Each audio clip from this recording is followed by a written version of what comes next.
স্মরণকালের ভয়াবহ বন্যায় ফেনীতে যখন একে একে পানির নিচে তলিয়ে যাচ্ছিল ঘরবাড়ি, তখন বানভাসী মানুষদের বাঁচাতে প্রথম জীবনের ঝুঁকি নিয়েছিল পিএইচপি শিল্প গ্রুপের কর্মীরা।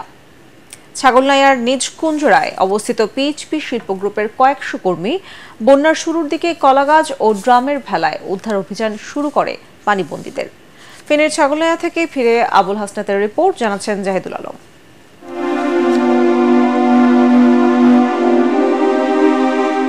ভারতের ত্রিপুরা রাজ্যের খুব কাছে ফেনীর ছাগলনাইয়ার গোপাল ইউনিয়নের নিচকুঞ্জরা এলাকা। 22 আগস্ট এখান দিয়েই ফেনী ও মহুরী নদী হয়ে উজানের পানি ঢুকছিল হু হু করে। ক্রমেই পানিতে তলিয়ে যাচ্ছিল বাড়িঘর সহ সব স্থাপনা। সেই সময় আশেপাশের কয়েক কিলোমিটার এলাকায় একমাত্র বন্যামুক্ত ছিল দেশের অন্যতম শিল্প গ্রুপ পিএইচপি ফ্যামিলির ইন্টিগ্রেটেড স্টিল মিলস কারখানা।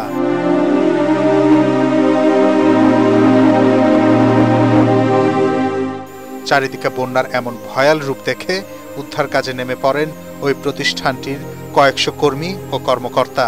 একটা ভেলা বানানো হয়েছিল বেশ কিছু, এরপর হচ্ছে কলা গাছ দিয়ে বেশ কিছু ভেলা বানানো হয়েছিল।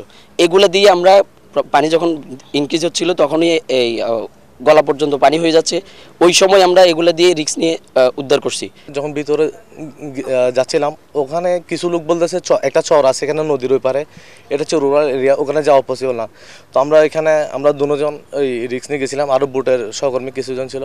তো ওখান থেকে আপনার অনেক মানুষ উদ্ধার করছি, বিশেষ করে মহিলা, ছোটো বাচ্চা, এদেরকে এনে আমরা এখানে রেল লাইন পার করে আমাদের ইন্ডাস্ট্রির মধ্যে অবস্থান দিয়েছি। বড় বোট যেটা সেটাতে এক বোর্ডে 22 জন 25 জন করে নিয়ে আসছে।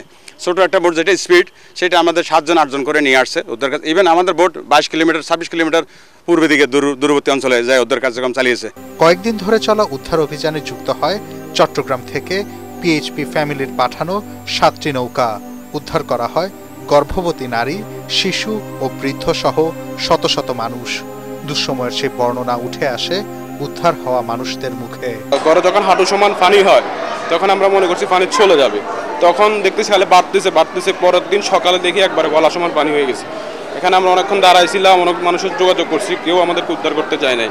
তখন আমরা পিএসপির লোক যখন মাইকিং করছে উদ্ধারের কাজে, তখন ওদেরকে আমরা ডাকি, ওনারা আমাদেরকে থেকে উদ্ধার করে নিয়ে আসে। তারা প্রত্যেকটা বাড়িতে বোট নিয়ে আমাদেরকে বাঁচিয়ে আনছে। উদ্ধারের পর তাদের আশ্রয় দেয়া হয় পিএইচপির ওই প্রতিষ্ঠানের 5 তলা আবাসিক স্থাপনা এবং বিভিন্ন অফিসে। পানি তো হু হু করি ঘরে ঢুকে গেছে, আমরা তুমি বার হয়ে গেছি, আমরা বাড়ি জারি যাই যদি এখানে হিন্দার কাপড় কিনতে হইতাম না। শুধু পরনের যে কাপড়টা ওটা ছাড়া আর কিছু আনতে পারে না। এখন যে যাই কোনো জায়গায় আমরা মাথা গোছাই, বাচ্চার মাথাটা গোছাই রাখবো, এই জায়গা আমাদের নাই, আমরা একদম নিঃস্ব সর্বহারা।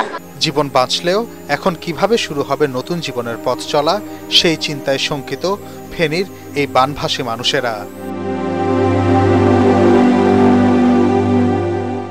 জাহিদুল আলম, এটিএন বাংলা।